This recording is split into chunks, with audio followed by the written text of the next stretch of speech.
5.2 is our last section of new material. Can you believe it? Last section.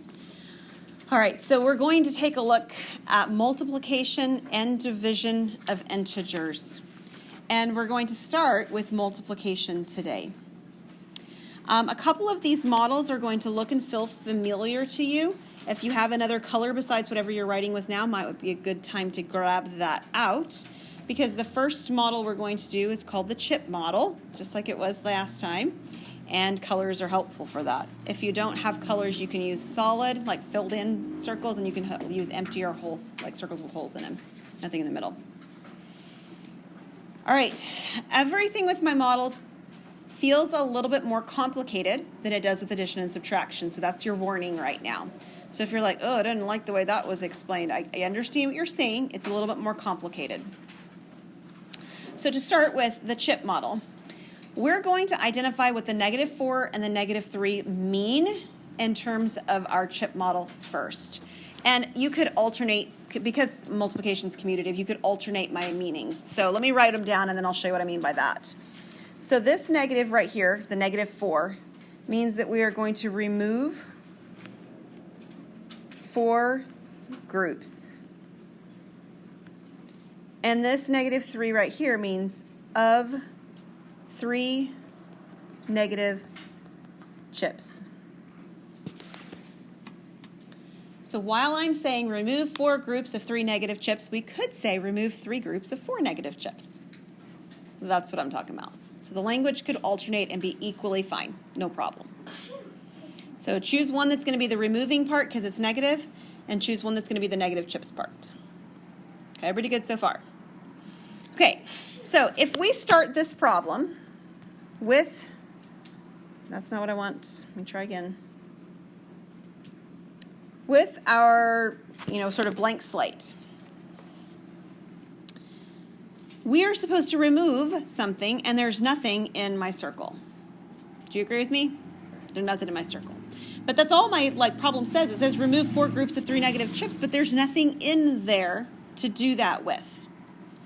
So the beginning part of this problem is the part that feels a little bit more complicated. So at this point, your students, if they're learning about multiplication with integers, they know 4 times 3 is 12. Agreed? Yeah, they know that, so that's no question about that. So what we're going to do is we're going to start this problem by putting 4 groups, so we'll say 12 because it's 12, 12 positive chips and 12 negative chips into my circle. So I have 1, 2, 3, 4, 5, 6, 7, 8, 9, 10, 11, 12. There's 12 positive chips. 1, 2, 3, 4, 5, 6, 7, 8, 9, 10, 11, 12, because I've run out of space, negative chips, which was actually terrible. I need them to be closer together, so let me move them. Okay. So the first thing I want you to understand is that that circle still has a value of 0. Do you agree? It's got 12 positives, it's got 12 negatives. I could 0 pair them all out and pull them all out just like I put them all back in, right? The other thing I want you to understand is that however many positives you're putting in has to mirror how many negatives you're putting in order for that to happen, right? So this problem says I need to remove negative chips, but I can't just put the negative chips in, because then the circle's value changes. So I've got to start with a 0 valued circle. That's why I'm starting with 12 positives and 12 negatives. Everybody good with that? Now I'm actually able to do what the question says, which is to remove 4 groups of 3 negative chips. So I'm going to select 3 negative chips at a time and remove them.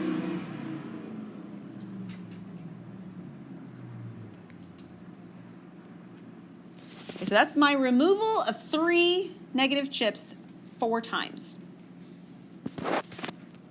And when I do that, what do I have left in my circle? 12 positive chips. 12 positive chips. They're a little funky because they look like they got bigger as they went. There, that's better.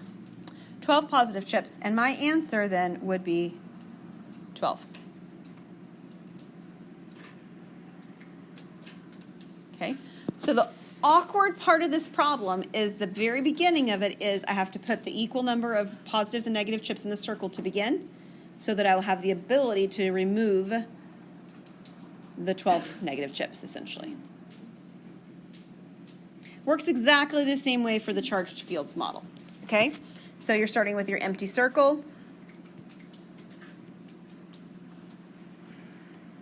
Our goal with our empty circle is to be able to remove 4 groups of 3 negative charges. Okay, well, there's nothing in my circle to do that with. So I have to insert into my circle an equal number of positive and negative charges. So for every positive I add,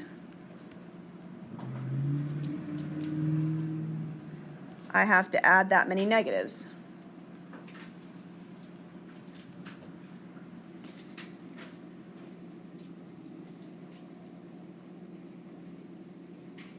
And then I'm going to remove groups of 3. So here's a group of 3 negatives, it gets removed. Another group of 3 negatives, removed. Another group, removed. 4th group, removed. So my circle ends up having what in it when I'm done?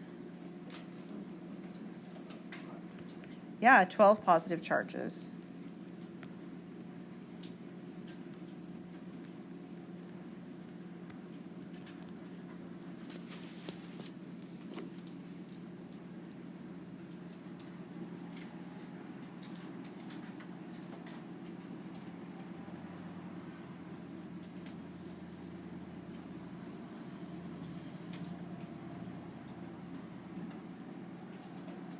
All right, you ready to look at the number line model? Oh, yes, ma'am. If it was positive 4 times negative 3, would it be adding 4 groups? Yes.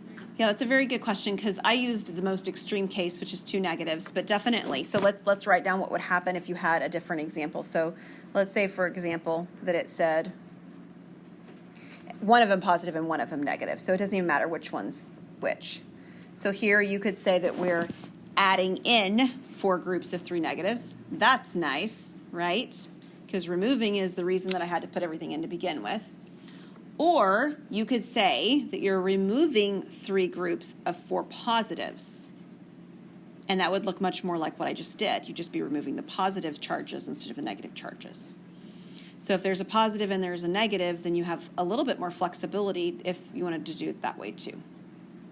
Whether you're inserting or removing. Okay. This is probably my least favorite. Your book has, when we get to group work on this, a fantastic example of how this can be thought of in a way that makes a lot of sense contextually. And it has to do with enrollment at a college and so forth. So you'll know it when we get to it on Wednesday. But for now, let me actually describe it from the perspective of a number line so you can see how it works. So this part right here, the beginning means that you're going to move left, hence the negative, right?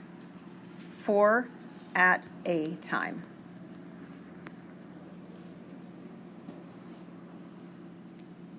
And this is the part that's awkward. The time is starting 3, hang on, let me put that number the other way, 3, and I'm going to put the word hours here just so that I have a time reference. I don't care if the word's hours or minutes or years or whatever, but 3 hours ago. So just jot that down for a moment so that I can show you what it looks like on the number line and what it's talking about.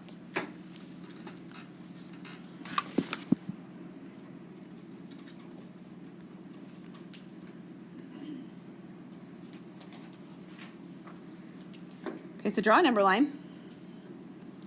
And for the purposes of what we're discussing, I don't want any numbers on the number line. I just want hash marks for the moment. Okay? So I'm starting somewhere on the right-hand side with a hash mark that's not labeled at the moment. And I want my hash marks to make jumps left 4 at a time. So here's 1, 2, 3, 4. That's a jump of 4. 1, 2, 3, 4. That's another jump of 4. And 1, 2, 3, 4. And that's another jump of 4. So we've made jumps or moves of length 4 3 times. That's the 3 hours ago business. 3 times we did it. Okay? When we're working within this construct, we always end up back at the number 0. Okay? So I promise I'll provide a context here in just a second, but we end up at 0. The question is, where did we start?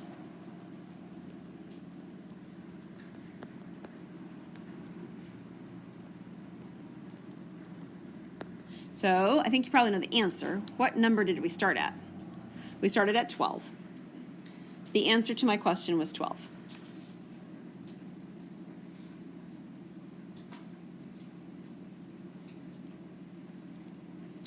Okay, so we have cupcakes in the room, so we're going to use a cupcake context. Y'all ready? So, students ate cupcakes 4 at a time. Okay, that doesn't mean one student ate 4, just 4 at a time. So 4 of you came up and took a cupcake, and then 4 more of you came up and took a cupcake, and then 4 more. Okay, with me? All right, so 4 at a time. 3 groups of students did this. How many cupcakes were there originally? Okay, that 3 is representing the 3 hours ago. Right? I called it hours because I needed some kind of a time construct. But it happened 4 at a time in 3 separate groups. How many did it originally begin with? 12. And that's the context that you could use for something like that. Like I said, it's not my favorite method, but it is one way to do it. So a couple of the key ideas, remember, is that the ending point of your moves, wherever your moves began and end, they always end at 0. And the answer to the question was, where did the moves start? Where did you start before you actually made any shifts? All right, let's do a little bit of integer multiplication facts, details that you may or may not remember, or you may not have seen them presented in quite this way. There's more than one way to present these. This is what I'm doing with your book, so we're going to go with it. All right, for part A, or whatever, for the first one here, it says, if A is less than 0 and B is less than 0, then one way to write this is that the AB is actually equal to absolute value of A and the absolute value of B, or you could say the absolute value of AB. It's the same thing. In other words, a negative times a negative equals a positive. That's what that says, because it ended up with absolute values on the right-hand side, right? Everything's absoluted and it's fantastic. But the second part says if A is less than 0 and B is greater than 0, or A is greater than 0 and B is less than 0, then, well, then the absolute value of AB is equal to the absolute value of, the negative of the absolute value of A, the absolute value of B, or you could say the negative of the absolute value of AB. There's a negative. In other words, if you take a negative and a positive and you multiply them, what's the result? It's negative. Okay? So again, it's talking about things in terms of absolute values because absolute values turn things into positive numbers. So we can say it becomes a positive, or if I put a negative in front of it, it becomes a negative. All right. Properties of integer multiplication. There are 6 properties of integer multiplication. They're very similar to whole number multiplication, as you might imagine. So at the beginning, closure. What do you think happens when I multiply 2 integers? What kind of number do you think I get? I get a unique integer. AB is a unique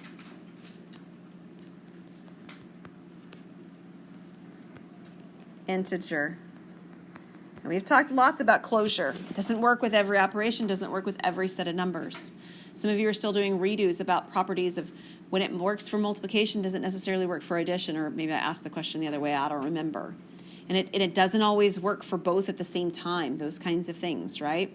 So this is telling you that when you multiply integers, you get integers. Commutative property. The commutative property for whole numbers says that if I multiply A times B and then times C, it's the same as multiplying A times BC. And it works for integers just like it worked for whole numbers. Just the same. I totally wrote that one down wrong. Mark that out. You know what? We'll do it this way since I just screwed that up. I'm sorry, I got ahead of myself a minute. This is associative. None of you guys wanted to tell me I was wrong. We'll do C as commutative. Okay, so associative, the order of the multiplication can be regrouped. Commutative says that the order of the multiplication can be reversed. A times B is equal to B times A. That's the one that should have gone there. Right?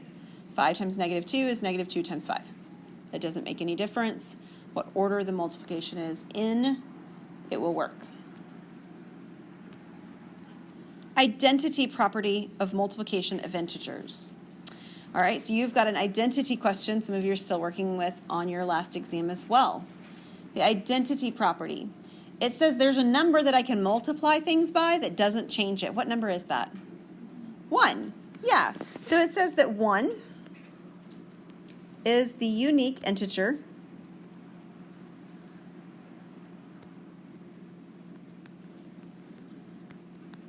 such that A times 1 equals 1 times A is equal to A. It's very special. It's the only number that does that. So the number 1 is called the identity element for multiplication, for whole numbers as well as for integers. The distributive property. We had this one before as well. The distributive property can be written in one of a couple of ways. This is one of them. A times B plus C is AB plus AC. Or it can be written like this, where the B plus C is in front of the A like that. And it works the same way, BA plus CA. And of course, those two are equivalent. So in other words, the distribution can work like this, or it can work sort of backwards, if you will, like this. And then the last one, F, zero multiplication property of integers. What does that tell me? Yeah, Valerie's right. Anytime you multiply things by 0, you get 0. So,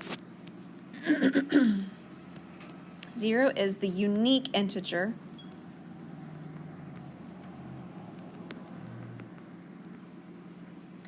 such that 0 times A is equal to A times 0 is equal to 0. I'm a little bit off my screen, but I think you got it okay.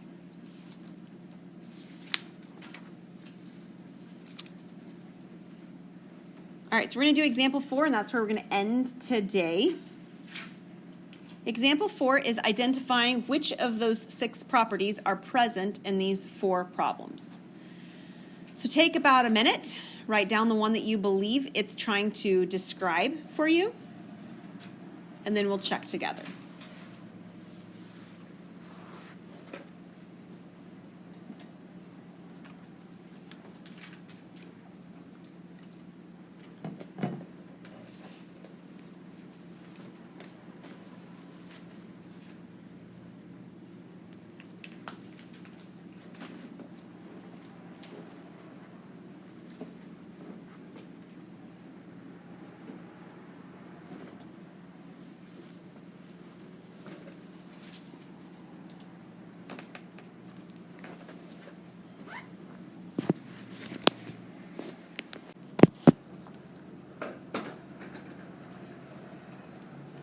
What property is in part A?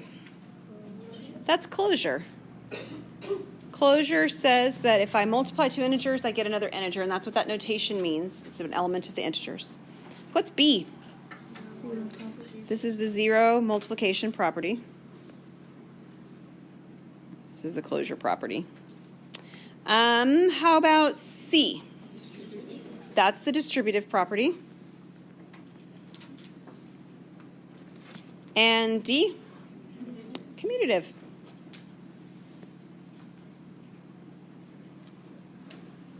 All right, any questions on those? All right, we will pause there for today.